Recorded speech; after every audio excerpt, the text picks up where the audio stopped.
Last ಕ್ಲಾಸ್ನಲ್ಲಿ ನಾವು Daniel cell ಅಂದ್ರೆ ಏನಂತ ತಿಳ್ಕೊಂಡಿದ್ವಿ. ಇನ್ ಬ್ರೀಫ್ ಆಗಿ ಡೇನಿಯಲ್ ಸೆಲ್ ಬಂದ್ಬಿಟ್ಟು ಗ್ಯಾಲ್ವನಿಕ್ ಸೆಲ್ ಅಥವಾ ಒಂದು ವೋಲ್ಟಾಯಿಕ್ ಸೆಲ್. ಇಲ್ಲಿ ಏನಾಗುತ್ತೆ, ಕೆಮಿಕಲ್ ಎನರ್ಜಿ ಬಂದ್ಬಿಟ್ಟು ಎಲೆಕ್ಟ್ರಿಕಲ್ ಎನರ್ಜಿಯಾಗಿ ಕನ್ವರ್ಟ್ ಆಗುತ್ತೆ. ಇಲ್ಲಿ ಏನು ಕೆಮಿಕಲ್ ಯೂಸ್ ಮಾಡ್ತೇವೆ, ಈ ಕೆಮಿಕಲ್ ಬಂದ್ಬಿಟ್ಟು ಮೇನ್ ಆಗಿ ಜಿಂಕ್ ಹಾಗೆ ಕಾಪರ್ ಆಗಿರುತ್ತೆ. ಓಕೆ, ಒಂದು ವೇಳೆ ನಾವು ಏನಾದರೂ ಎಲೆಕ್ಟ್ರಿಸಿಟಿನ ಏನು ಜನರೇಟ್ ಮಾಡ್ತೀವಿ, ಅದು ಏನಾದ್ರೂ ಬೈ ಯೂಸಿಂಗ್ ಜಿಂಕ್ ಹಾಗೆ ಕಾಪರ್ ಇಂದ ನಾವೇನಾದ್ರೂ ಜನರೇಟ್ ಮಾಡಿದ್ರೆ ಅದನ್ನ ನಾವು ಡೇನಿಯಲ್ ಸೆಲ್ ಅಂತ ಕರಿತೀವಿ. ಓಕೆ, ಒಂದು ವೇಳೆ ಈ ಕೆಮಿಕಲ್ಸ್ ಬಂದ್ಬಿಟ್ಟು ಅದರ್ ದೆನ್ ಜಿಂಕ್ ಹಾಗೆ ಕಾಪರ್ ಏನಾದ್ರೂ ಆಗಿದ್ರೆ ಅದನ್ನ ನಾವು ಡೇನಿಯಲ್ ಸೆಲ್ ಅನ್ನಲ್ಲ, ಅದನ್ನ ನಾವು ಜಸ್ಟ್ ಗ್ಯಾಲ್ವನಿಕ್ ಅಥವಾ ವೋಲ್ಟಾಯಿಕ್ ಸೆಲ್ ಅಂತ ಕರಿತೀವಿ. ಓಕೆ, ಇಲ್ಲಿ ನಮಗೆ ಡೇನಿಯಲ್ ಸೆಲ್ ಅನ್ಸ್ಕೋಬೇಕಂದ್ರೆ ಮೇನ್ ಆಗಿ ಏನ್ ಬೇಕು, ಇಲ್ಲಿ ನಮಗೆ ಏನ್ ಕೆಮಿಕಲ್ಸ್ ಯೂಸ್ ಮಾಡ್ತೇವೆ ಅದು ಬಂದ್ಬಿಟ್ಟು ಜಿಂಕ್ ಹಾಗೆ ಕಾಪರ್ ಆಗಿರಬೇಕು. ಹಾಗಾದ್ರೆ ನಾವು ಡೇನಿಯಲ್ ಸೆಲ್ಗೆ ಏನಂತ ಡೆಫಿನೇಷನ್ ಕೊಡಬಹುದು? Daniell cell is a type of electrochemical cell. Daniell cell ಅನ್ನೋದು ಒಂದು ಎಲೆಕ್ಟ್ರೋಕೆಮಿಕಲ್ ಸೆಲ್ ಅಲ್ವಾ. Also best example for a galvanic or voltaic cell. ಇದು ಗ್ಯಾಲ್ವನಿಕ್ ಸೆಲ್ ಅಥವಾ ವೋಲ್ಟಾಯಿಕ್ ಸೆಲ್ಗೆ ಒಂದು ಬೆಸ್ಟ್ ಎಕ್ಸಾಂಪಲ್. ಇಲ್ಲಿ ಏನಾಗುತ್ತೆ, ಈ ಡೇನಿಯಲ್ ಸೆಲ್ ಬಂದ್ಬಿಟ್ಟು ಕೆಮಿಕಲ್ ಎನರ್ಜಿನ ಎಲೆಕ್ಟ್ರಿಕಲ್ ಎನರ್ಜಿಯಾಗಿ ಕನ್ವರ್ಟ್ ಮಾಡುತ್ತೆ. ಇಲ್ಲಿ ಮೇನ್ ಆಗಿ ಕೆಮಿಕಲ್ ಯಾವ್ದಾಗಿರುತ್ತೆ, ಜಿಂಕ್ ಹಾಗೆ ಕಾಪರ್ ಆಗಿರುತ್ತೆ. ಹಾಗಾದ್ರೆ ಇಲ್ಲಿ ಏನು ಕೆಮಿಕಲ್ ಎನರ್ಜಿ ಎಲೆಕ್ಟ್ರಿಕಲ್ ಎನರ್ಜಿಯಾಗಿ ಕನ್ವರ್ಟ್ ಆಗುತ್ತೆ ಅಂದ್ರೆ ಇಲ್ಲಿ ಜಿಂಕ್ ಹಾಗೆ ಕಾಪರ್ ಏನು ಎಲೆಕ್ಟ್ರಿಸಿಟಿ ಆಗಿ ಕನ್ವರ್ಟ್ ಆಗುತ್ತೆ, ಇದು ಯಾವ ರೀತಿಯಲ್ಲಿ ಕನ್ವರ್ಟ್ ಆಗುತ್ತೆ? ರೆಡಾಕ್ಸ್ ರಿಯಾಕ್ಷನ್ಸ್ ಇಂದ. ರೆಡಾಕ್ಸ್ ರಿಯಾಕ್ಷನ್ಸ್ ಅಂದ್ರೆ ಏನು? ರೆಡಾಕ್ಸ್ ರಿಯಾಕ್ಷನ್ಸ್ ಅಂದ್ರೆ ರಿಡಕ್ಷನ್ ಅಂಡ್ ಆಕ್ಸಿಡೇಷನ್ ರಿಯಾಕ್ಷನ್ಸ್ ಅಂತ. ಈ ಹಿಂದೆ ನಾವು ಇನ್ ಡೀಟೇಲ್ ಆಗಿ ರೆಡಾಕ್ಸ್ ರಿಯಾಕ್ಷನ್ಸ್ ಗಳ ಬಗ್ಗೆ ಡಿಸ್ಕಸ್ ಮಾಡಿದೀವಿ ಪಾರ್ಟ್ 1 ವಿಡಿಯೋದಲ್ಲಿ. ಇಲ್ಲಿ ಜಿಂಕ್ ಹಾಗೆ ಕಾಪರ್ನ ನಾವು ಕಂಪೇರ್ ಮಾಡಿದ್ರೆ ಇದರಲ್ಲಿ ಜಿಂಕ್ ಯಾವಾಗ್ಲೂ ಆಕ್ಸಿಡೇಷನ್ಗೆ ಒಳಗಾದ್ರೆ ಕಾಪರ್ ಬಂದ್ಬಿಟ್ಟು ರಿಡಕ್ಷನ್ಗೆ ಒಳಗಾಗುತ್ತೆ. ಓಕೆ, ಏನಕ್ಕೆ ನಮಗೆ ಜಿಂಕ್ ಆಕ್ಸಿಡೇಷನ್ ಆಗುತ್ತೆ ಹಾಗೆ ಕಾಪರ್ ರಿಡಕ್ಷನ್ ಆಗುತ್ತೆ ಅಂತ ನಾವು ಅದನ್ನು ಸಹ ಇಂದಿನ ಕ್ಲಾಸ್ ನಲ್ಲಿ ತಿಳ್ಕೊಂಡಿದೀವಿ. ಅದು ಹೇಗೆ ಅಂದ್ರೆ, ಈ ಚಾರ್ಟ್ ನೆನಪಿದೆಯಲ್ವಾ, ಈ ಚಾರ್ಟ್ ಅಲ್ಲಿ ಏನಾಗುತ್ತೆ, ಮೇಲಿರೋದೆಲ್ಲ ಎಲೆಕ್ಟ್ರಾನ್ ನ ಕೊಡುತ್ತೆ, ಕೆಳಗಡೆ ಇರೋ ಎಲಿಮೆಂಟ್ಸ್ ಎಲ್ಲ ಎಲೆಕ್ಟ್ರಾನ್ ನ ಅಕ್ಸೆಪ್ಟ್ ಮಾಡುತ್ತೆ ಅಲ್ವಾ. ಇದನ್ನ ಡಿಸ್ಕಸ್ ಮಾಡಿದೀವಿ ಲಾಸ್ಟ್ ಕ್ಲಾಸ್ ಅಲ್ಲಿ. ಸೊ ಇಲ್ಲಿ ನಾವು ಜಿಂಕ್ ಎಲ್ಲಿ ಬರುತ್ತೆ, ಇಲ್ಲಿ ಬರುತ್ತೆ. ಕಾಪರ್ ಎಲ್ಲಿ ಬರುತ್ತೆ, ಇಲ್ಲಿ ಬರುತ್ತೆ. ಅಂದ್ರೆ ಏನಾಗುತ್ತೆ, ಜಿಂಕ್ ಯಾವಾಗ್ಲೂ ಎಲೆಕ್ಟ್ರಾನ್ ನ ಕೊಡುತ್ತೆ. ಓಕೆ, ಹಾಗೆ ಕಾಪರ್ ಯಾವಾಗ್ಲೂ ಎಲೆಕ್ಟ್ರಾನ್ ನ ಇಸ್ಕೊಳ್ಳುತ್ತೆ. ಓಕೆ, ಸೊ ಜಿಂಕ್ ಹಾಗೆ ಕಾಪರ್ನ ನಾವು ಕಂಪೇರ್ ಮಾಡಿದ್ರೆ ಯಾವಾಗ್ಲೂ ಜಿಂಕ್ ಗಿವ್ಸ್ ಎಲೆಕ್ಟ್ರಾನ್ ಹಾಗೆ ಕಾಪರ್ ಅಕ್ಸೆಪ್ಟ್ಸ್ ಎಲೆಕ್ಟ್ರಾನ್. ಓಕೆ, ಇವೆರಡನ್ನು ಇವಾಗ ನಾವು ಹೇಗೆ ಬರಿಬಹುದು? ಇಲ್ಲಿ ಜಿಂಕ್ ಇಲ್ಲಿ ನಮಗೆ Zn+2 ಅಂದ್ರೆ ಎಲೆಕ್ಟ್ರಾನ್ನ ಕೊಡುತ್ತೆ.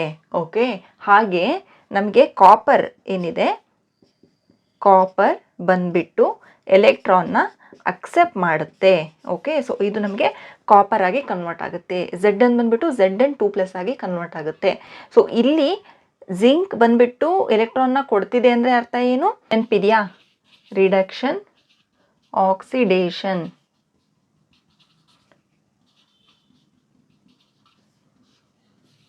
ರಿಡಕ್ಷನ್ ಅಲ್ಲಿ ಏನಾಗುತ್ತೆ, ನಮಗೆ ಪ್ಲಸ್ ಚಾರ್ಜ್ ಡಿಕ್ರೀಸ್ ಆಗುತ್ತೆ. ಇಲ್ಲಿ ನಾವೇನಂತ ಕರಿತೀವಿ, ಇದನ್ನ ನಾವು ಏರ್ ಅಂತ ಕರಿತೀವಿ ಅಲ್ವಾ.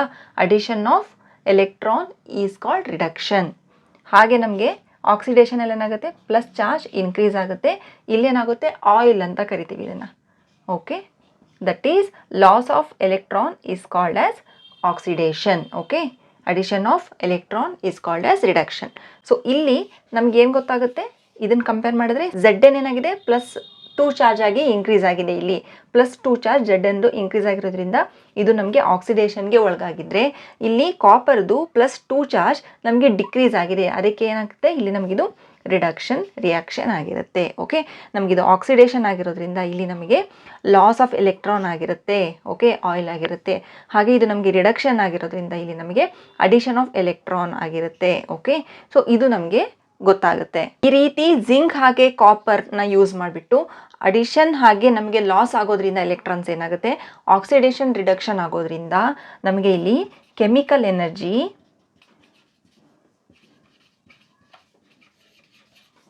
ಎಲೆಕ್ಟ್ರಿಕಲ್ ಎನರ್ಜಿ ಆಗಿ ಕನ್ವರ್ಟ್ ಆಗುತ್ತೆ.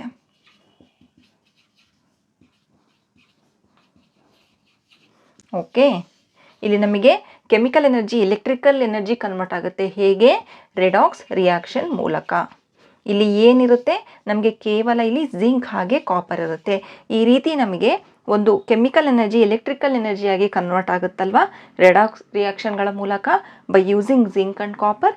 ಇದನ್ನೇ ನಾವು ಡೇನಿಯಲ್ ಸೆಲ್ ಅಂತ ಕರಿತೀವಿ. ಓಕೆ, ಇದನ್ನು ನಾವೇನಂತ ಕರಿಬೋದು, ಡೇನಿಯಲ್ ಸೆಲ್ ಅಂತ ಕರಿಬೋದು.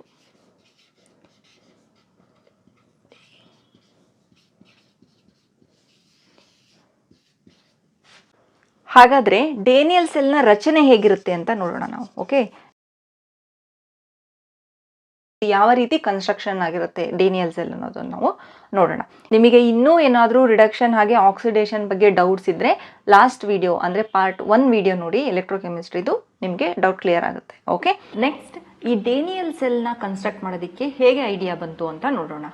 ಫಸ್ಟ್ ಏನು ಮಾಡ್ತಾರೆ, ಒಂದು ಕಂಟೈನರ್ನಲ್ಲಿ CuSO4ನ ತಗೊತಾರೆ. ಓಕೆ, ಯಾವಾಗಲೂ ನೆನ್ಪಿಟ್ಕೊಳ್ಳಿ, ಬ್ಲೂ ಕಲರಲ್ಲಿ ಇರುತ್ತೆ ಕಾಪರ್ ಸಲ್ಫೇಟ್. ಓಕೆ, ನೆಕ್ಸ್ಟ್ ಇದರಲ್ಲಿ ಏನು ಮಾಡ್ತಾರೆ, ಒಂದು ಜಿಂಕ್ ರಾಡ್ನ ಅವರು ಡಿಪ್ ಮಾಡ್ತಾರೆ. This is zinc rod. Copper sulphate ಬಂದ್ಬಿಟ್ಟು ಲಿಕ್ವಿಡ್ ಫಾರ್ಮ್ ನಲ್ಲಿ ಇರುತ್ತೆ, ಈ ಜಿಂಕ್ ಬಂದ್ಬಿಟ್ಟು ಇಲ್ಲಿ ಸಾಲಿಡ್ ಫಾರ್ಮ್ ನಲ್ಲಿ ಇರುತ್ತೆ. ಇದನ್ನ ಹೀಗೆ ಬಿಟ್ರೆ, ಸ್ವಲ್ಪ ಕಾಲಾವಕಾಶ ಇದನ್ನ ಹೀಗೆ ಬಿಟ್ರೆ ಸ್ವಲ್ಪ ಸಮಯದ ನಂತರ ಇದೇನಾಗುತ್ತೆ ಅಂತ ಅವ್ರು ಅಬ್ಸರ್ವ್ ಮಾಡಿದ್ರು. ಇಲ್ಲಿ ಈ ಕಾಪರ್ ಸಲ್ಫೇಟ್ ಏನಿತ್ತು ಬ್ಲೂ ಕಲರ್, ಅದು ಚೇಂಜ್ ಆಗಿಬಿಡುತ್ತೆ. ಓಕೆ, ಈ ಕಾಪರ್ ಸಲ್ಫೇಟ್ ಲಿಕ್ವಿಡ್ ಫಾರ್ಮ್ ನಲ್ಲಿರೋದು, ಈ ಲಿಕ್ವಿಡ್ ಸ್ವಲ್ಪ ಬಿಟ್ಟ ತಕ್ಷಣ ಅದೇನಾಗುತ್ತೆ, ಬ್ಲೂ ಕಲರ್ ಇರೋಲ್ಲ, ಅದು ಚೇಂಜ್ ಆಗಿಬಿಡುತ್ತೆ, ಕಲರ್ ಡಲ್ ಆಗಿಬಿಡುತ್ತೆ. ಹಾಗೆ ಈ ಜಿಂಕ್ ರಾಡ್ ಏನಿತ್ತು, ಇಲ್ಲಿ ಅವರು ಸಮ್ ಡೆಪಾಸಿಟ್ ನ ಅಬ್ಸರ್ವ್ ಮಾಡ್ತಾರೆ. ಓಕೆ, ಇಲ್ಲಿ ಡಿಪ್ ಮಾಡಿರ್ತಾರಲ್ಲ ಆ ಜಾಗದಲ್ಲಿ, ಅಲ್ಲಿ ಅವರು ಏನೋ ಅಕ್ಯುಮುಲೇಟ್ ಆಗಿರೋ ತರ ಅವರಿಗೆ ಅದು ಅಬ್ಸರ್ವ್ ಮಾಡ್ತಾರೆ. ಏನು ಅಂತ ನೋಡೋದಾದ್ರೆ ಇಲ್ಲಿ ಏನಾಗಿರುತ್ತೆ, ಈ ಡೆಪಾಸಿಟ್ ಏನಾಗಿರುತ್ತೆ, ಇದು ಕಾಪರ್ ಆಗಿರುತ್ತೆ. ಓಕೆ, ನೆಕ್ಸ್ಟ್ ಈ ಲಿಕ್ವಿಡ್ ಕಲರ್ ಏನಕ್ಕೆ ಚೇಂಜ್ ಆಗಿರುತ್ತೆ ಅಂದ್ರೆ ಇದು ನೋ ಲಾಂಗರ್ ಕಾಪರ್ ಸಲ್ಫೇಟ್ ಆಗಿರುತ್ತೆ. ಇದು ಕಾಪರ್ ಸಲ್ಫೇಟ್ ಇರೋದು ಜಿಂಕ್ ಸಲ್ಫೇಟ್ ಆಗಿ ಇದು ಕನ್ವರ್ಟ್ ಆಗಿಬಿಟ್ಟಿರುತ್ತೆ. ಅಂದ್ರೆ ಈ ರಿಯಾಕ್ಷನ್ ನಾವು ಏನಂತ ಬರೀಬಹುದು, ಫಸ್ಟ್ ಜಿಂಕ್ ಪ್ಲಸ್ SO4ನ ನಾವು ತಗೊಂಡಾಗ ಕಂಟೈನರ್ ನಲ್ಲಿ ಸ್ವಲ್ಪ ಸಮಯ ಬಿಟ್ಟ ಮೇಲೆ ಅದು ಏನಾಗಿರುತ್ತೆ, ZnSO4 ಪ್ಲಸ್ Cu ಆಗಿರುತ್ತೆ. ಏನಕ್ಕೆ ಈ ರೀತಿ ರಿಯಾಕ್ಷನ್ ಆಗುತ್ತೆ ಇಲ್ಲಿ ಬಿಕಾಸ್ ನಮಗೆ ಜಿಂಕ್ ಇದೆ ಹಾಗೆ ಕಾಪರ್ ಇದೆ. ಸೊ ಜಿಂಕ್ ಕಾಪರ್ ಇದ್ದಾಗ ನಮಗೆ ಏನಾಗುತ್ತೆ, ರೆಡಾಕ್ಸ್ ರಿಯಾಕ್ಷನ್ ಆಗುತ್ತೆ. ಅದು ಯಾವ ರೀತಿ ಅಂದ್ರೆ, ಫಸ್ಟ್ ಕನ್ಸಿಡರ್ ಮಾಡಿ, ಈ ಕಂಟೈನರ್ ಕನ್ಸಿಡರ್ ಮಾಡಿ, ಇಲ್ಲಿ ನಮಗೆ ಇದು ಕಾಪರ್ ಸಲ್ಫೇಟ್ ಅಂತ ಕನ್ಸಿಡರ್ ಮಾಡಿ. ಕಾಪರ್ ಸಲ್ಫೇಟ್ ಇಲ್ಲಿ ಹೇಗಿರುತ್ತೆ, ಕಾಪರ್ ಸಲ್ಫೇಟ್ ಇದು. ಓಕೆ, ಇಲ್ಲಿ ಎಲ್ಲ Zn ಇರುತ್ತೆ. ಓಕೆ, ಇಲ್ಲೆಲ್ಲದೂ Zn ಈ ರೀತಿ ಇರುತ್ತೆ ಈ ರಾಡ್ ಮೇಲೆ. ಈ ಲಿಕ್ವಿಡ್ ನಲ್ಲಿ ಎಲ್ಲದೂ CuSO4 ಆ ರೀತಿ ಇರುತ್ತೆ. ಈ CuSO4 ಸಹ ಹೇಗಿರುತ್ತೆ, ನಮಗೆ Cu+2SO4 -2 ಈ ರೀತಿ ಇರುತ್ತೆ. ಓಕೆ, ಇದು ಲಿಕ್ವಿಡ್ ಫಾರ್ಮ್ ನಲ್ಲಿ ಇರುವಾಗ ಸ್ವಲ್ಪ ಕಾಲಾವಕಾಶ ಕೊಟ್ಟ ತಕ್ಷಣ ಇದೇನಾಗುತ್ತೆ, ನಮಗೆ ಇದು ಆಕ್ಸಿಡೇಷನ್ಗೆ ಒಳಗಾಗುತ್ತೆ. ನೆನಪಿದ್ಯಾ, Zn ಹಾಗೆ Cu ಇದ್ರೆ ನಮ್ಗೆ ಏನಾಗುತ್ತೆ, Zn ಯಾವಾಗಲೂ ನಮಗೆ ಆಕ್ಸಿಡೇಷನ್ ಆಗುತ್ತೆ. ಯಾವ ರೀತಿ ಅದು ಆಕ್ಸಿಡೇಷನ್ ಆಗುತ್ತೆ, ನಮಗೆ ಈ Zn ಏನಿದೆ ಇಲ್ಲಿ ರಾಡು, Zn ಇರೋದೆಲ್ಲ ಏನಾಗ್ಬಿಡುತ್ತೆ, ನಮಗೆ Zn+2 ಆಗುತ್ತೆ. ಓಕೆ, Zn+2 ಆಗುತ್ತೆ. ಅಂದ್ರೆ ಇಲ್ಲಿ ನಮಗೆ ಎಲೆಕ್ಟ್ರಾನ್, ಇಲ್ಲಿ ನಮಗೆ +2 ಆಗಿರೋದ್ರಿಂದ 2 ಎಲೆಕ್ಟ್ರಾನ್ ಇದು ನಮಗೆ ರಿಲೀಸ್ ಮಾಡುತ್ತೆ. ಓಕೆ, ಸೊ ಇದು Zn+2 ಆಗುತ್ತೆ. ಅಂದ್ರೆ ಇಲ್ಲಿ ನಮಗೆ ಇದು ಆಕ್ಸಿಡೇಷನ್ಗೆ ಒಳಗಾಗುತ್ತೆ. ಯಾವುದು, ಜಿಂಕ್ ನಮಗೆ ಆಕ್ಸಿಡೇಷನ್ಗೆ ಒಳಗಾಗುತ್ತೆ. ಓಕೆ, ಫಸ್ಟ್ ಸ್ಟೆಪ್ ಅಲ್ಲಿ ನಮಗೆ ಇದು ಆಕ್ಸಿಡೇಷನ್ಗೆ ಒಳಗಾಗುತ್ತೆ. ಇಲ್ಲಿ ಏನಾಗುತ್ತೆ, Zn+2 ಆಗುತ್ತೆ. ನೆಕ್ಸ್ಟ್ ಇಲ್ಲಿ Cu+2 ಇರುತ್ತೆ, ಹಾಗೆ SO4 -2 ಇರುತ್ತೆ. ಸೊ ನೆಕ್ಸ್ಟ್ ಕನ್ಸಿಡರ್ ಮಾಡಿ, Cu+2 ಹಾಗೆ SO4 -2 ಇರುತ್ತೆ ಅಲ್ವಾ.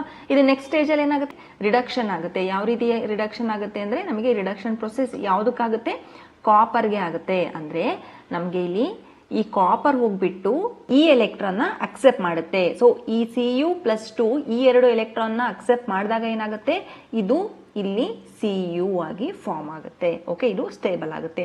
ಈ Zn+2 ಹಾಗೆ ಈ SO4 -2 ಸೇರ್ಬಿಟ್ಟು ಏನಾಗುತ್ತೆ, ZnSO4 ಆಗಿರುತ್ತೆ. ಓಕೆ, ಈ ರೀತಿ ನಮಗೆ ಫಸ್ಟ್ ನಮಗೇನು ಜಿಂಕ್ ಹಾಗೆ ಕಾಪರ್ ಸಲ್ಫೇಟ್ ಇರುತ್ತೆ, ಇದರಲ್ಲಿ ಜಿಂಕ್ ಹಾಗೆ ಕಾಪರ್ ಬಂದ್ಬಿಟ್ಟು ನಮಗೆ ಆಕ್ಸಿಡೇಷನ್ ರಿಡಕ್ಷನ್ಗೆ ಒಳಗಾಗುತ್ತೆ. ಅಂದ್ರೆ ನಮಗೆ ಇಲ್ಲಿ ರೆಡಾಕ್ಸ್ ರಿಯಾಕ್ಷನ್ ಆಗುತ್ತೆ. ರೆಡಾಕ್ಸ್ ರಿಯಾಕ್ಷನ್ ಆಗೋದ್ರ ಮೂಲಕ ಏನಾಗುತ್ತೆ, ನಮಗೆ ಇಲ್ಲಿರ್ತಕ್ಕಂಥ ಕಾಪರ್ ಏನಾಗುತ್ತೆ, ಅದು ಇಲ್ಲಿ ಬಂದ್ಬಿಟ್ಟು ಡೆಪಾಸಿಟ್ ಆಗುತ್ತೆ. ಹಾಗೆ ಇಲ್ಲಿರ್ತಕ್ಕಂಥ ಜಿಂಕ್ ಏನಾಗುತ್ತೆ, ಅದು ಬಂದ್ಬಿಟ್ಟು ಈ ಲಿಕ್ವಿಡ್ ಫಾರ್ಮ್ಗೆ ಅದು ನಮಗೆ ಮೂವ್ ಆಗುತ್ತೆ. ಇದರಿಂದ ಏನ್ ಗೊತ್ತಾಗ್ತಿದೆ, ನಮ್ಗೆ ಇಲ್ಲಿ ನಮಗೆ ಚಾರ್ಜ್ ಪಾರ್ಟಿಕಲ್ ಮೂವ್ ಆಗ್ತಿರೋದು ಗೊತ್ತಾಗುತ್ತೆ ಅಲ್ವಾ, whether it is plus charge or minus charge. But ನಮಗೆ ಇಲ್ಲಿ ಮೂವ್ಮೆಂಟ್ ಗೊತ್ತಾಗ್ತಿದೆ. ಫಸ್ಟ್ Zn ಇಲ್ಲಿತ್ತು, ಅದು ಆಮೇಲೆ ನಮಗೆ ಪ್ಲಸ್ ಆಗ್ಬಿಟ್ಟು ಇಲ್ಲಿ ಬಂತು. ಅದೇ ನಮಗೆ Cu+2 ಇಲ್ಲಿತ್ತು, ಆಮೇಲೆ ಅದು ನೆಕ್ಸ್ಟ್ ಏನಾಯ್ತು, ಅದು ಇಲ್ಲಿ ಮೂವ್ಮೆಂಟ್ ಆಯ್ತು. ಓಕೆ, ಇದರಿಂದ ಅವ್ರಿಗೆ ಏನ್ ಗೊತ್ತಾಗುತ್ತೆ, ನಾವು ಇದರಿಂದ ಏನಾದ್ರೂ ಎಲೆಕ್ಟ್ರಿಸಿಟಿನ ಜನರೇಟ್ ಮಾಡ್ಬೋದಾ ಅಂತ ಹೇಳ್ಬಿಟ್ಟು ಅವ್ರಿಗೊಂದು ಐಡಿಯಾ ಬರುತ್ತೆ. ಸೊ ಇಲ್ಲಿ ಏನಾಗುತ್ತೆ, ಈ 2 ಕೆಮಿಕಲ್ ಜಿಂಕ್ ಹಾಗೆ ಕಾಪರ್ನ ಯೂಸ್ ಮಾಡಿಬಿಟ್ಟು ನಾವು ಎಲೆಕ್ಟ್ರಿಸಿಟಿನ ಜನರೇಟ್ ಮಾಡ್ಬೋದು ಅಂತ ಅವ್ರಿಗೆ ಗೊತ್ತಾದ ತಕ್ಷಣ ಅವ್ರು ಏನ್ ಮಾಡ್ತಾರೆ, ಡೇನಿಯಲ್ ಸೆಲ್ ನ ಕನ್ಸ್ಟ್ರಕ್ಟ್ ಮಾಡ್ತಾರೆ. ಡೇನಿಯಲ್ ಸೆಲ್ ನೀವು ಫಸ್ಟ್ ಸ್ಟಡಿ ಮಾಡೋಕ್ಕಿಂತ ಮುಂಚೆ ಏನ್ ಗೊತ್ತಿರಬೇಕು, ನಿಮಗೆ ಜಿಂಕ್ ಹಾಗೆ ಕಾಪರ್ ನಲ್ಲಿ ಯಾವುದು ಆಕ್ಸಿಡೇಷನ್ಗೆ ಒಳಗಾಗುತ್ತೆ, ಯಾವುದು ರಿಡಕ್ಷನ್ಗೆ ಒಳಗಾಗುತ್ತೆ ಅಂತ ಗೊತ್ತಿರಬೇಕು. ಜಿಂಕ್ ಯಾವಾಗ್ಲೂ ನೆನ್ಪಿಟ್ಕೊಳ್ಳಿ, ಆಕ್ಸಿಡೇಷನ್ಗೆ ಒಳಗಾದ್ರೆ ಕಾಪರ್ ಬಂದ್ಬಿಟ್ಟು ರಿಡಕ್ಷನ್ಗೆ ಒಳಗಾಗುತ್ತೆ. ಓಕೆ, ಸೊ ನಾವು will see the Daniel cell construction. Daniel cell ಅಲ್ಲಿ ಏನ್ ಮಾಡ್ತಾರೆ, 2 ಕಂಟೈನರ್ನ ತಗೊಂತಾರೆ. ಓಕೆ, ಒಂದು ಕಂಟೈನರ್ ಅಲ್ಲಿ ZnSO4 ಲಿಕ್ವಿಡ್ ನ ತಗೊಂಡು ಅದರಲ್ಲಿ Zn ಸಾಲಿಡ್ ರಾಡ್ ನ ಡಿಪ್ ಮಾಡಿರ್ತಾರೆ. ಇನ್ನು ಒಂದು ಕಂಟೈನರ್ ನಲ್ಲಿ CuSO4 ಲಿಕ್ವಿಡ್ ನ ತಗೊಂಡ್ಬಿಟ್ಟು ಅದರಲ್ಲಿ Cu ರಾಡ್ ನ ಡಿಪ್ ಮಾಡಿರ್ತಾರೆ. ಓಕೆ, ಇದೆರಡನ್ನೂ ಇಲ್ಲೇನು ಗ್ರೀನ್ ಕಲರ್ ಇದೆ ಅದು ಒಂದು ಕಂಡಕ್ಟಿಂಗ್ ಮೆಟೀರಿಯಲ್ ಅಲ್ಲಿ ಅದನ್ನ ಕನೆಕ್ಟ್ ಮಾಡಿರ್ತಾರೆ.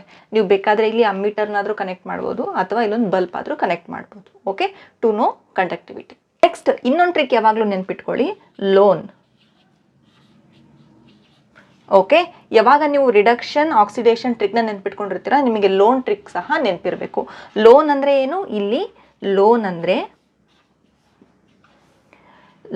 ಅಂದ್ರೆ ಎಲ್ ಅಂದ್ರೆ ಲೆಫ್ಟ್, O ಅಂದ್ರೆ ಆಕ್ಸಿಡೇಷನ್, A ಅಂದ್ರೆ ಆನೋಡ್, N ಅಂದ್ರೆ ನೆಗೆಟಿವ್. ಯಾವಾಗ್ಲೂ ಲೆಫ್ಟ್ ಅಲ್ಲಿ ಆಕ್ಸಿಡೇಷನ್ ಆಗುತ್ತೆ, ಅದು ಆನೋಡ್ ಆಗಿರುತ್ತೆ, ಹಾಗೆ ಅದು ನೆಗೆಟಿವ್ ಆಗಿರುತ್ತೆ, ನೆನ್ಪಿಟ್ಕೋಬೇಕು. ಓಕೆ, ಸೊ ನಮಗೆ ಲೆಫ್ಟ್ ಅಂದ್ರೆ ಯಾವುದು, Zn ಇದೆ. ಸೊ ಇಲ್ಲಿ ಏನಾಗುತ್ತೆ, ಲೆಫ್ಟ್ ಅಂದ್ರೆ ಆಕ್ಸಿಡೇಷನ್ ಆಗುತ್ತೆ. ಓಕೆ, ಅದೇ ಆನೋಡ್ ಆಗಿರುತ್ತೆ, ಅದೇ ನೆಗೆಟಿವ್ ಆಗಿರುತ್ತೆ. ಅಂದ್ರೆ ಈ ಸೈಡ್ ಏನಾಗಿರುತ್ತೆ, ಇದು ಬಂದ್ಬಿಟ್ಟು ನೆಗೆಟಿವ್ ಆಗಿರುತ್ತೆ. ಓಕೆ, ಇದು ಬಂದ್ಬಿಟ್ಟು ಪಾಸಿಟಿವ್ ಆಗಿರುತ್ತೆ. ಲೆಫ್ಟ್ ಸೈಡ್ ನೆಗೆಟಿವ್ ಆಗಿದೆ, ಇದೇನಾಗುತ್ತೆ, ಆನೋಡ್ ಆಗುತ್ತೆ. So this is anode. ಇದು ಆನೋಡ್ ಆದ್ರೆ ಇದೇನಾಗುತ್ತೆ, ಕ್ಯಾಥೋಡ್ ಆಗುತ್ತೆ.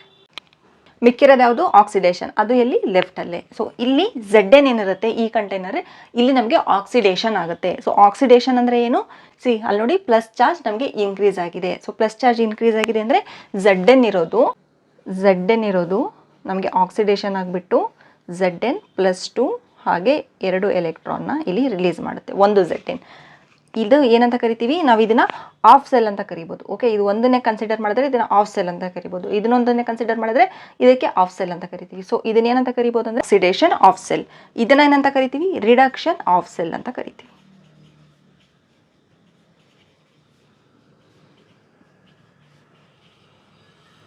ಇಲ್ಲಿ ನಮಗೆ ಆಕ್ಸಿಡೇಷನ್ ಆದರೆ ಇಲ್ಲೇನಾಗುತ್ತೆ, ರಿಡಕ್ಷನ್ ಆಗುತ್ತೆ. Zn ಇಲ್ಲಿರೋದ್ರಿಂದ +2 ಆಗಿರುತ್ತೆ, ಇಲ್ಲೇನಾಗುತ್ತೆ ರಿಡಕ್ಷನ್ ಅಂದರೆ Cu+2 ಎಲೆಕ್ಟ್ರಾನ್ನ ಅಕ್ಸೆಪ್ಟ್ ಮಾಡಿಬಿಟ್ಟು ನಮಗೆ Cu ಆಗಿ ಕನ್ವರ್ಟ್ ಆಗುತ್ತೆ ರಿಡಕ್ಷನ್ನಲ್ಲಿ. ಫಸ್ಟ್ ಏನಾಗುತ್ತೆ, ಇಲ್ಲಿ Zn ಏನಿದೆ ಅದೆಲ್ಲದು ನಮಗೆ ಇಲ್ಲಿ ರಿಲೀಸ್ ಆಗುತ್ತೆ. ಏನಂತ ರಿಲೀಸ್ ಆಗುತ್ತೆ, Zn+2 ಆಗಿ ನಮಗೆ ರಿಲೀಸ್ ಆಗ್ತಾ ಹೋಗುತ್ತೆ. ಓಕೆ, ಇಲ್ಲೆಲ್ಲ Zn+2 ಆಗಿ ಇದು ರಿಲೀಸ್ ಆಗ್ತಾ ಹೋಗುತ್ತೆ. ಸೊ Zn+2 ರಿಲೀಸ್ ಆಗಿದೆ ಅಂದರೆ ನಮಗೆ ಇಲ್ಲಿ ಏನಾಗುತ್ತೆ, ಎಲೆಕ್ಟ್ರಾನ್ನ ಇದು ನಮಗೆ ಡೊನೇಟ್ ಮಾಡಿರುತ್ತೆ. ಎಲ್ಲಿರುತ್ತೆ ಎಲೆಕ್ಟ್ರಾನ್, ಇದು ಇಲ್ಲೇ ಇರುತ್ತೆ. Zn ಇಲ್ಲಿರುತ್ತಲ್ಲ ಫಸ್ಟು, Zn ಇಲ್ಲಿದ್ದು ಒಂದು Zn ಏನಾದ್ರೂ ಕನ್ವರ್ಟ್ ಆದರೆ Zn2+, ನಮಗೆ ಇಲ್ಲಿ 2 ಎಲೆಕ್ಟ್ರಾನ್ಗಳು ಇಲ್ಲಿ ರಿಲೀಸ್ ಆಗಿರುತ್ತೆ, ಇಲ್ಲಿ ಅದು ಅಲ್ಲೇ ಇರುತ್ತೆ ರಾಡ್ ಮೇಲೆ. ಓಕೆ, ಸೊ ಈ ರೀತಿ ನಮಗೆ ಎಷ್ಟು Znಗಳು ಆಕ್ಸಿಡೇಷನ್ ಆಗುತ್ತೋ ಅಷ್ಟು ನಮಗೆ ಎಲೆಕ್ಟ್ರಾನ್ಗಳು ಇಲ್ಲಿ ನಮಗೆ ಡೆಪಾಸಿಟ್ ಆಗ್ತಾ ಹೋಗುತ್ತೆ. ನೆಕ್ಸ್ಟ್ ಏನಾಗುತ್ತೆ, ಈ ಎಲೆಕ್ಟ್ರಾನ್ ಏನು ರಿಲೀಸ್ ಆಗಿರುತ್ತೆ ಇದು ಈ ಕಂಡಕ್ಟಿಂಗ್ ಮೆಟೀರಿಯಲ್ ಏನಿರುತ್ತೆ ಅದ್ರ ಥ್ರೂ ಟ್ರಾವೆಲ್ ಮಾಡಿಬಿಟ್ಟು ನಮಗೆ ಈ ಕಾಪರ್ ಮೇಲೆ ಬರುತ್ತೆ. ಕಾಪರಲ್ಲಿ ಏನಾಗಿರುತ್ತೆ ನೆನ್ಪಿಟ್ಕೊಳ್ಳಿ, ಈ ಕಾಪರ್ ಸಲ್ಫೇಟ್ ಏನಿರುತ್ತೆ, ಈ ಕಾಪರ್ ಸಲ್ಫೇಟ್ ನಮಗೆ ಫಸ್ಟು Cu+2 SO4-2 ಫಾರ್ಮ್ನಲ್ಲಿರುತ್ತೆ. ಓಕೆ, Cu+2 SO4-2 ಈ ಫಾರ್ಮ್ನಲ್ಲಿ ಇರುತ್ತೆ ನಮಗಿದು.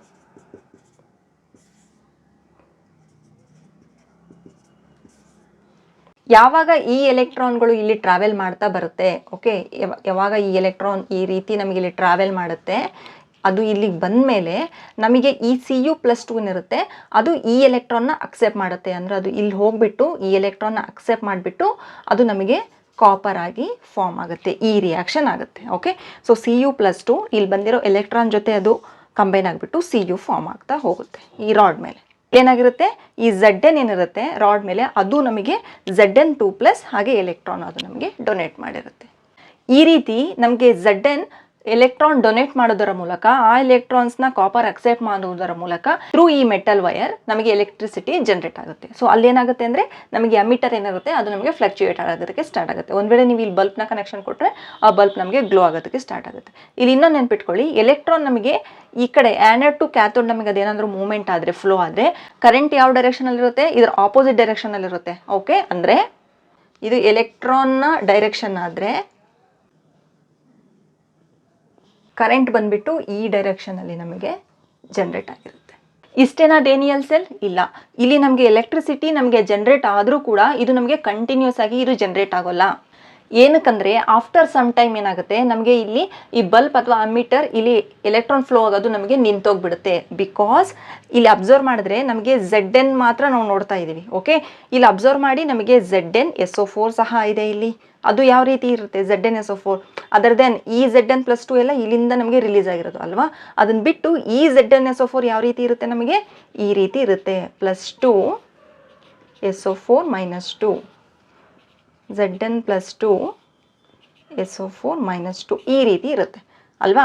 ಯಾವ ರೀತಿ ಇಲ್ಲಿ ಕಾಪರ್ ಸಲ್ಫೇಟ್ Cu+2 SO4 -2 ಇತ್ತು, ಅದೇ ರೀತಿ ಇಲ್ಲಿ ನಮಗೆ ZN+2 SO4 -2 ಇರುತ್ತೆ. ಆಫ್ಟರ್ ಸಮ್ ಟೈಮ್ಸ್ ಏನಾಗುತ್ತೆ, ನಮ್ಗೆ ಇಲ್ಲಿ ಎಲೆಕ್ಟ್ರಾನ್ ಏನು ಇಲ್ಲಿರ್ತಕ್ಕಂಥ ZN ನಮಗೆ ರಿಲೀಸ್ ಆಗಿಬಿಟ್ಟು ಇಲ್ಲಿ ಬರ್ತಾ ಇರುತ್ತೆ, ಎಲೆಕ್ಟ್ರಾನ್ನ ಡೊನೇಟ್ ಮಾಡಿಬಿಟ್ಟು. ಆಫ್ಟರ್ ಸಮ್ ಟೈಮ್ಸ್ ಇಲ್ಲಿ ZN ಬರೋದಕ್ಕೆ ಹೋದರೂ ಸಹ ನಮಗೆ ಇಲ್ಲಿ ಆಲ್ರೆಡಿ ಇರ್ತಕ್ಕಂಥ ZN+ಗಳು ಇನ್ಕ್ಲೂಡಿಂಗ್ ಈ ZN SO4 ನಲ್ಲಿ ಇರ್ತಕ್ಕಂಥ ZN+ ಚಾರ್ಜು, ಹಾಗೆ ಇಲ್ಲಿ ರಿಲೀಸ್ ಆಗಿರ್ತಕ್ಕಂಥ ZN+2 ಚಾರ್ಜು ಏನು ಮಾಡುತ್ತೆ ಅಂದರೆ ಈ ZN ಅಗೇನ್ ನಮಗೆ ಆಕ್ಸಿಡೇಷನ್ ಆಗೋದಕ್ಕೆ ಬಿಡೋದಿಲ್ಲ. ಓಕೆ, ಆಕ್ಸಿಡೇಷನ್ ಆಗಲಿಲ್ಲ ಅಂದರೆ ಏನಾಗುತ್ತೆ, ನಮಗೆ ಇಲ್ಲಿ ಎಲೆಕ್ಟ್ರಾನ್ ಇಲ್ಲಿ ನಮಗೆ ಜನರೇಟ್ ಆಗಲ್ಲ. ಎಲೆಕ್ಟ್ರಾನ್ ಜನರೇಟ್ ಆಗಲಿಲ್ಲ ಅಂದರೆ ಇಲ್ಲಿ ಫ್ಲೋ ಆಗಲ್ಲ. ಸೊ ಈ ರೀತಿ ಇಲ್ಲಿ ಏನಾಗ್ಬಿಡುತ್ತೆ ಅಂದರೆ ಇಲ್ಲಿ ಪ್ಲಸ್ ಚಾರ್ಜ್ ಇನ್ಕ್ರೀಸ್ ಆಗಿರೋದ್ರಿಂದ ಈ ಕಂಟೈನರ್ನಲ್ಲಿ ಅಗೇನ್ ನಮಗೆ ಈ ZN ಆಕ್ಸಿಡೇಷನ್ ಆಗೋದಕ್ಕೆ ಇಷ್ಟಪಡೋದಿಲ್ಲ.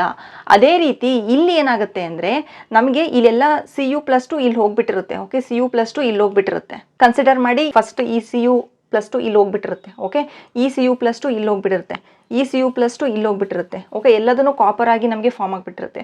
ಇಲ್ಲಿ ಮಿಕ್ಕಿರೋದೇನಿರುತ್ತೆ, ಕೇವಲ ನಮಗೆ SO4 -2 SO4 -2 SO4 -2 ಇರುತ್ತೆ. ಅಂದರೆ ಇಲ್ಲಿ ನಮಗಿದು ಮೈನಸ್ ನೆಗೆಟಿವಿಟಿ ಆಗಿ ಈ ಕಂಟೈನರ್ನಲ್ಲಿ ನಮಗೆ ಚಾರ್ಜಸ್ ಡೆವಲಪ್ ಆಗಿಬಿಟ್ಟಿರುತ್ತೆ. ಈ ಕಾರಣದಿಂದ ನಮಗೆ ಕರೆಂಟ್ ಇಲ್ಲಿ ಫ್ಲೋ ಆಗೋದು ಅಂದರೆ ನಮಗೆ ಎಲೆಕ್ಟ್ರಾನ್ ಮೂವ್ಮೆಂಟ್ ಆಗೋದು ಇಲ್ಲಿ ನಮಗೆ ನಿಂತ್ಬಿಟ್ಟಿರುತ್ತೆ. ಆವಾಗ ನಾವೇನು ಮಾಡ್ತೀವಿ ಅಂದರೆ ಇಲ್ಲಿ ಒಂದು ಸಾಲ್ಟ್ ಬ್ರಿಡ್ಜ್ನ ನಾವು ಆ್ಯಡ್ ಮಾಡ್ತೀವಿ. ಸಾಲ್ಟ್ ಬ್ರಿಡ್ಜ್ ಯಾವ ರೀತಿ ಇರುತ್ತೆ, ಈ ಥರ ಇರುತ್ತೆ. ಓಕೆ, ಅಂದರೆ ಒಂದು ಯು ಶೇಪ್ನ ನಾವು ಗ್ಲಾಸ್ ರಾಡ್ನ ತೊಗೊಂಡ್ಬಿಟ್ಟು ಅದರಲ್ಲಿ ಅಗಾರ್ ಅಗಾರ್ ಪೌಡರ್ನ ನಾವು KCl ಜೊತೆ ಮಿಕ್ಸ್ ಮಾಡಿಬಿಟ್ಟು ನಾವು ಇದಕ್ಕೆ ಲೋಡ್ ಮಾಡಿರ್ತೀವಿ. ಓಕೆ, ಅದು ನಮಗೆ ಸೆಮಿ ಸಾಲಿಡ್ ಫಾರ್ಮ್ನಲ್ಲಿ ಇರುತ್ತೆ. ಅಗಾರ್ ಅಗಾರ್ನ ನಾವು ಯಾವಾಗ ಮಿಕ್ಸ್ ಮಾಡ್ತೀವಿ ಅದು ನಮಗೆ ಸೆಮಿ ಸಾಲಿಡ್ ಫಾರ್ಮ್ನಲ್ಲಿ ಇರುತ್ತೆ. ಸೊ ಇಲ್ಲಿ ನಮಗೆ ಏನಂದರೆ ಇಲ್ಲಿ ನಾವು ಯಾವಾಗಲೂ ಇನರ್ಟ್ನ ನಾವು ಯೂಸ್ ಮಾಡಬೇಕಾಗತ್ತೆ. Okay, KCl. ಹಾಗೆ ಇದು ನಮಗೆ ಸೇಮ್ ಮೊಬಿಲಿಟಿ ಸಹ ಇರಬೇಕು. ಇವೆರಡು ತುಂಬ ಇಂಪಾರ್ಟೆಂಟ್ ಕ್ರೈಟೀರಿಯಾ. ನಾವಿಲ್ಲಿ ಯಾವುದೇ ಸಾಲ್ಟ್ ಯೂಸ್ ಮಾಡಲಿ ಅದು ನಮಗೆ ಇನರ್ಟ್ ಆಗಿರಬೇಕು, ಅಂದರೆ ಅದು ನಮಗೆ ರಿಯಾಕ್ಟ್ ಆಗಬಾರ್ದು. ಇಲ್ಲಿ ನಮಗೆ ಒಂದು ಕಂಡೀಷನ್, ಇನ್ನೊಂದು ಅದು ನಮಗೆ ಸೇಮ್ ಮೊಬಿಲಿಟಿ ಇರಬೇಕು. ಸೇಮ್ ಮೊಬಿಲಿಟಿ ಅಂದರೆ ಏನು, ಫಾರ್ ಎಕ್ಸಾಂಪಲ್ ನಾವಿಲ್ಲಿ KCl ಯೂಸ್ ಮಾಡಿದ್ರೆ ಓಕೆ, KCl ಏನಾಗುತ್ತೆ, KCl K+Cl ಮೈನಸ್ ಆಗಿರುತ್ತೆ ಅಲ್ವಾ. ಅಂದರೆ ಇಲ್ಲಿ ನೆಗೆಟಿವ್ ಆಗಿರೋದ್ರಿಂದ ಈ ಕಡೆ, ಇಲ್ಲಿ ಪಾಸಿಟಿವ್ ಆಗಿರೋದ್ರಿಂದ ಈ ಕಡೆ ನಮಗೆ KCl ಇಲ್ಲಿ ನೆಗೆಟಿವ್ ಇರೋದ್ರಿಂದ ನಮಗೆ K+ ಈ ಕಡೆ ಟ್ರಾವೆಲ್ ಮಾಡುತ್ತೆ, ಹಾಗೆ Cl- ಈ ಕಡೆ ಪಾಸಿಟಿವ್ ಕಡೆ ನಮಗೆ ಟ್ರಾವೆಲ್ ಮಾಡುತ್ತೆ.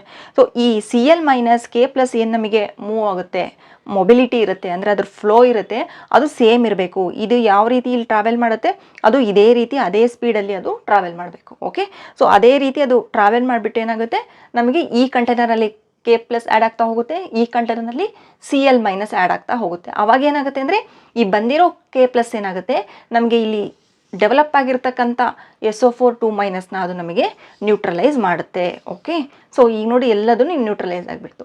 ಇಲ್ಲೇನು ಮಾಡುತ್ತೆ, ಇಲ್ಲಿ Cl- ಏನಿರುತ್ತೆ ಅದು ನಮಗೆ Zn+ ಏನು ಇಲ್ಲಿ ನಮಗೆ ಡೆವಲಪ್ ಆಗಿರುತ್ತೆ ಅದನ್ನು ನ್ಯೂಟ್ರಲೈಸ್ ಮಾಡುತ್ತೆ. ಸೊ ನಮಗೆ ಇಲ್ಲಿ ಎಲೆಕ್ಟ್ರಾನ್ ಫ್ಲೋ ಏನಾಗುತ್ತೆ, ಕಂಟಿನ್ಯೂ ಆಗಿ ಮತ್ತೆ ಸ್ಟಾರ್ಟ್ ಆಗುತ್ತೆ. ಸೊ ನಮಗೆ ಸಾಲ್ಟ್ ಬ್ರಿಡ್ಜ್ ಇರೋದ್ರ ಮೂಲಕ ಏನಾಗುತ್ತೆ, ನಮಗೆ ಎಲೆಕ್ಟ್ರಾನ್ ಈ ಥರ ಫ್ಲೋ ಆಗಿಬಿಟ್ಟು ನಮಗೆ ಅಗೇನ್ ನಮಗೆ ಇಲ್ಲಿ ಸಾಲ್ಟ್ ಬ್ರಿಡ್ಜ್ ಮೂಲಕ ಈ ಮೊಬಿಲಿಟಿ ಇರೋದ್ರಿಂದ, ನಮಗೆ ಇನರ್ಟ್ ಆಗಿರೋದ್ರಿಂದ, ಇದು ನಮಗೆ ನ್ಯೂಟ್ರಲೈಸ್ ಮಾಡೋದ್ರಿಂದ ಇಲ್ಲಿ ಈ ಸೊಲ್ಯೂಷನ್ಸ್ಗಳನ್ನು ಅಗೇನ್ ನಮಗೆ ಎಲೆಕ್ಟ್ರಾನ್ಗಳು ಪ್ರೊಡ್ಯೂಸ್ ಆಗೋದ್ರಿಂದ ನಮಗಿಲ್ಲಿ ಕರೆಂಟ್ ಡೆವಲಪ್ ಆಗುತ್ತೆ. ಸೊ ಈ ರೀತಿ ನಮಗೆ Zn, ಓಕೆ, Zn ಹಾಗೆ ಕಾಪರ್ಗಳ ಮೂಲಕ ನಾವು ಒಂದಿಲ್ಲಿ ಎಲೆಕ್ಟ್ರಿಸಿಟಿನ ಡೆವಲಪ್ ಮಾಡ್ತೀವಿ. ಓಕೆ, ಇದನ್ನೇ ನಾವು ಡೇನಿಯಲ್ ಸೆಲ್ ಅಂತ ಕರೆಯೋದು. ನೆನಪಿರ್ಲಿ, ಯಾವಾಗಲೂ ಡೇನಿಯಲ್ ಸೆಲ್ ಗೊತ್ತಿರಬೇಕಂದ್ರೆ ನಿಮಗೆ ರಿಡಕ್ಷನ್ ಆಕ್ಸಿಡೇಷನ್ ಅಂದರೆ ಏನಂತ ಗೊತ್ತಿರಬೇಕು, ನೆಕ್ಸ್ಟ್ ಲೋನ್ ಗೊತ್ತಿರಬೇಕು. ಅಂದರೆ ಏನು ಎರಡು ಕಂಟೈನರ್ ಇರುತ್ತೆ, ಇಲ್ಲಿ ಲೆಫ್ಟ್ ಆಕ್ಸಿಡೇಷನ್ ಆಗುತ್ತೆ, ಆ್ಯನೋಡ್ ಯಾವಾಗಲೂ ನೆಗೆಟಿವ್ ಆಗಿರುತ್ತೆ ಗೊತ್ತಿರಬೇಕು. ಓಕೆ, ಸೊ ಲೆಫ್ಟ್ ಯಾವಾಗಲೂ ನಿಮಗೆ ಆಕ್ಸಿಡೇಷನ್ ಆಗಿರುತ್ತೆ, ಅದನ್ನು ನಾವು ಆಕ್ಸಿಡೇಷನ್ ಆಫ್ ಸೆಲ್ ಅಂತ ಕರಿತೀವಿ. ಮೇಕಿರೋದು ರಿಡಕ್ಷನ್ ಆಫ್ ಸೆಲ್ ಆಗುತ್ತೆ. ಸೊ ಇಲ್ಲಿ ಆಕ್ಸಿಡೇಷನ್ ಆಗೋದ್ರಿಂದ ನಮಗೆ ಅಫ್ಕೋರ್ಸ್ ಏನು ಗೊತ್ತು, ರಿಯಾಕ್ಷನ್ ಯಾವ ರೀತಿ ಆಗುತ್ತೆ, ಪ್ಲಸ್ ಚಾರ್ಜ್ ಇನ್ಕ್ರೀಸ್ ಆಗುತ್ತೆ, ಅಲ್ಲಿ ಲಾಸ್ ಆಫ್ ಎಲೆಕ್ಟ್ರಾನ್ ಆಗುತ್ತೆ ಅಂತ ನಮಗೆ ಗೊತ್ತು ಇನ್ನೊಂದು ಟ್ರಿಕ್ಕಿಂದ, ಈ ಟ್ರಿಕ್ಕಿಂದ. ಓಕೆ, ನೆಕ್ಸ್ಟ್ ಇದು ಆ್ಯನೋಡ್ ಆಗಿರುತ್ತೆ. ಈ ಕಂಟೈನರ್ ಯಾವಾಗಲೂ ಆ್ಯನೋಡ್ ಆಗಿರುತ್ತೆ, ಅದು ನೆಗೆಟಿವ್ ಚಾರ್ಜ್ ಆಗಿರುತ್ತೆ. ಓಕೆ, ಒನ್ ಮೋರ್ ಥಿಂಗ್, ನಮಗೆ ಸಾಲ್ಟ್ ಬ್ರಿಡ್ಜ್ ಸಹ ತುಂಬ important to generate electricity in Daniell cell. ಇಲ್ಲಿ ಮೇನ್ ಆಗಿ ಏನಾಗಿರಬೇಕು, ಆ ಸಾಲ್ಟ್ ಬಂದುಬಿಟ್ಟು ಇನರ್ಟ್ ಆಗಿರಬೇಕು, ಹಾಗೆ ಅದು ಸೇಮ್ ಮೊಬಿಲಿಟಿ ಆಗಿರಬೇಕು. ಓಕೆ, ಇದೆರಡನ್ನ ಹೊಂದಿದ್ರೆ ಆ ಸಾಲ್ಟ್ನ ಮಾತ್ರ ಕನ್ಸಿಡರ್ ಮಾಡ್ತೀವಿ. ಓಕೆ, ಸೊ ಇಲ್ಲೇನು ಯೂಟ್ಯೂಬ್ ಗ್ಲಾಸ್ ಇರುತ್ತೆ, ಇನ್ವರ್ಟೆಡ್ ಗ್ಲಾಸ್, ಅದರಲ್ಲಿ ನಾವು ಅಗಾರ್ನ ನಾವು KCl ಜೊತೆ ಮಿಕ್ಸ್ ಮಾಡಿಬಿಟ್ಟು ಆ್ಯಡ್ ಮಾಡಿರ್ತೀವಿ. Okay, this is all about Daniell cell. Next ಕ್ಲಾಸ್ನಲ್ಲಿ ಇನ್ನೂ ಒಂದು ಇಂಟ್ರೆಸ್ಟಿಂಗ್ ಟಾಪಿಕ್ ಡಿಸ್ಕಸ್ ಮಾಡೋಣ. Thank you.